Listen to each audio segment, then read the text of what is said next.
는 주님의 사랑과 은총 제목으로 말씀 나누도록 하겠습니다. 아나니아의 안수로 이제 시력을 회복한 사울이 먹고 음식을 먹고 강건해진 것은 이제 더 이상 자신의 육체만을 위해 먹는 것이 아니라 주님께서 주신 영원한 생명을 위해 먹고 마시며 위로부터 주시는 하나님의 힘으로 사는 사람이 되었습니다. 사울은 자신이 부정하던 예수님께서 성자 하나님이시라는 것은 알았지만 이 주님에 대해서 상세하게 알지 못했습니다. 그래서 다메섹에 며칠을 거하면서 다메섹의 그리스도인들이 이 거듭난 사울에게 복음의 모든 것을 전수해 주었습니다. 자, 그리고 그 직후의 일을 20절에서 밝히고 있습니다. 즉시로 각 회당에서 예수가 하나님의 아들이심을 전파하니. 복음의 전 내용을 알게 된 사울이 가만히 있을 수 없었어요. 주님을 전하지 않고는 견딜 수 없었어요. 그래서 그 심령 속에 복음을 전하고픈 열정에 불타올라서 즉시로 회당에서 하나님의 아들, 예수가 하나님의 아들이심을 전파하기 시작했습니다. 자, 21절 말씀에 듣는 사람이 다 놀라 말하되 이 사람이 예루살렘에서 이 이름을 부르는 사람을 멸하려던 자가 아니냐. 여기 온 것도 그들을 결박하여 대제사장들에게 끌어가고자 함이 아니냐 하더라. 사울의 뜨거운 열정에 비해서 유대인들의 반응은 차가웠습니다. 그들이 아는 한 이 사울은 그리스도인들을 멸하는 데에 앞장선 그러한 모범 유대교인이었습니다. 그런데 그 사울이 자신들 앞에서 오히려 이 예수님이 성자 하나님이라고 외치고 있으니까 유대인들이 보기에는 이 사울이 배교자가 된 것이 분명해 보였습니다. 22절 말씀에 사울은 힘을 더 얻어 예수를 그리스도라 증언하여 다메섹에 사는 유대인들을 당혹하게 하니라. 사울이 더욱 힘차게 복음을 외쳤지만 이 유대인들은 그 복음에 감동되지 않고 도리어 당혹하게 만들었을 뿐입니다. 오히려 이 유대인들의 마음을 더욱더 강팍하게 만들었다는 거예요. 자, 23절 말씀에 여러 날이 지남에 유대인들이 사울 죽이기를 공모하더니 급기야 유대교인들이 이제 배신자인 사울을 그들의 입장에서 더러운 배신자인 사울을 죽이기로 결의합니다. 자, 24절 25절 말씀에 그 계교가 사울에게 알려지니라. 그들이 그를 죽이려고 밤낮으로 성문까지 지키거늘 그의 제자들이 밤에 사울을 광주리에 담아 성벽에서 달아내리니라. 유대인들이 자신을 죽이려 한다는 그 사실을 알게 된 사울이 다메섹을 떠나서 이제 피신해야만 했습니다. 하지만 사울을 죽이려는 이들이 이 다메섹 성문을 다 지키고 있어서 사울이 몰래 도망갈 수 있는 방법은 한밤중에 광주리에 담겨져서 탈출을 하는 이러한 수모를 겪어야만 했습니다. 자, 그 후에 이 사울이 예루살렘으로 올라가서 복음을 전하려고 했지만 예루살렘의 유대인들 역시 사울을 죽이려고 했습니다. 사울이 하는 수 없이 이제 고향으로 낙향하게 되었고 10년 이상의 긴 세월 동안 칩거하면서 그렇게 사울은 지내야만 했습니다.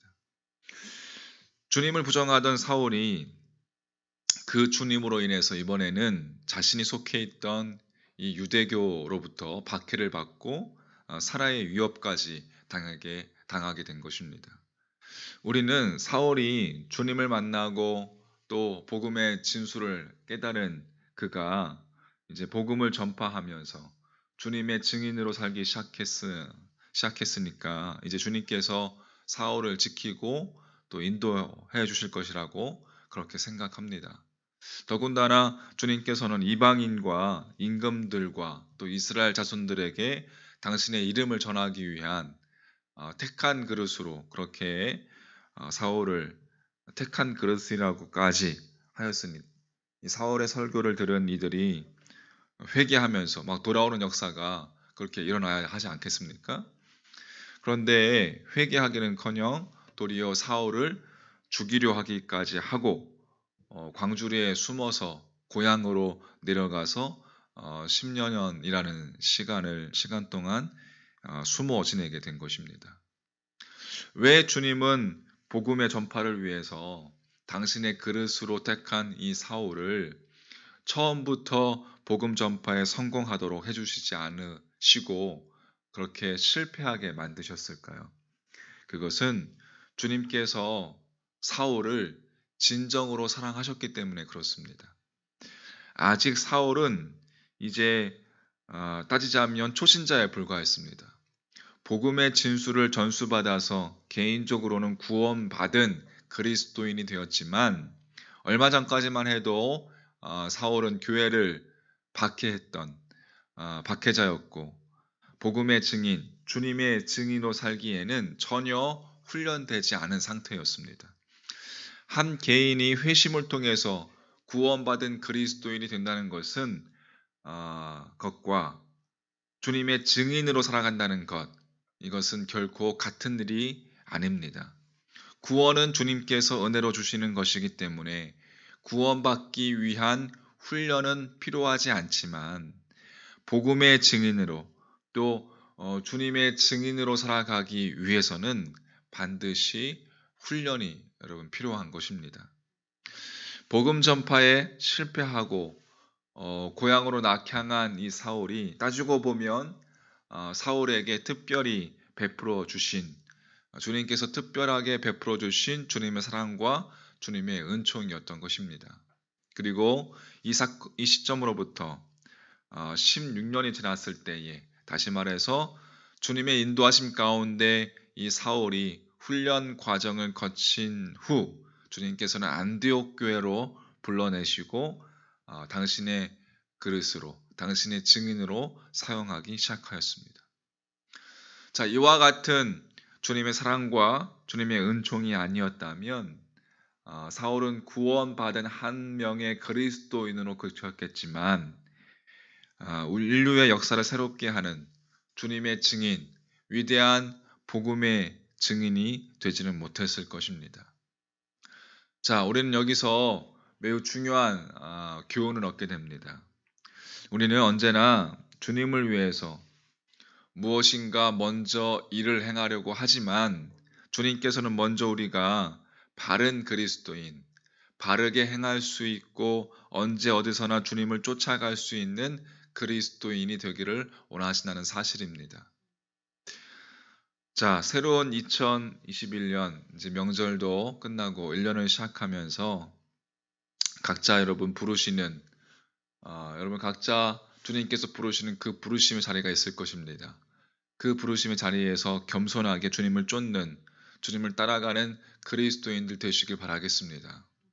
주님께서 올해가 끝날 때쯤에 어떻게 내 삶을 인도하셨는지 날 향한 주님의 사랑과 은총이 얼마나 큰지 여러분 올 12월 31일 송구영신 예배 때는 그때 말할 수 없는 감동으로 여러분 각자에게 그 부르심의 은총을 바라보면서 그렇게 오늘 하루라는 시간을 여러분 허투루 보내지 말고 주님의 사람으로 훈련되어지는 시간 되시기를 간절히 소망합니다. 주일입니다. 이제 내일 또 주일을 준비하면서 오늘 하루도 그렇게 준비하면서 보내시길 바라고 주의 말씀 앞에 부드러운 마음을 주사 열린 마음을 주사 그렇게 주님의 말씀 앞에 은혜 가운데 나아가는 복된 주일 될 수 있도록 그렇게 기도하면서 복된 거룩한 주일을 준비하는 하루가 되시기를 주님의 이름으로 간절히 축복합니다. 아멘. 찬송